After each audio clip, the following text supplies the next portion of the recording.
और हमारे कबीले पर से वबा का झूठा इल्जाम वापस लेकर हमारी सरजमीन वापस कीजिए। और अगर हम ये सब कुछ ना करें तो फिर जो सरजमीन आपने पहले अता की थी हम वहां जबरदस्ती पड़ाव डाल देंगे।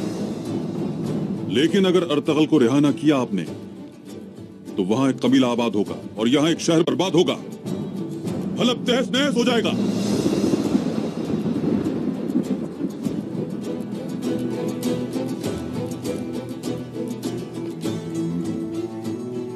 सुनो सुलेमान शाह, अगर मैं अपना लश्कर लेकर तुम पर चढ़ाई कर दूं तो क्या करोगे तुम?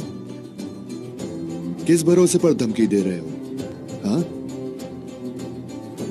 जब हमें उन सांपों के बिल्कुल साथ इलाका बख्शा गया तो जिस अल्लाह का नाम लेकर हमने लब्बैक कहा उसी पर भरोसा है।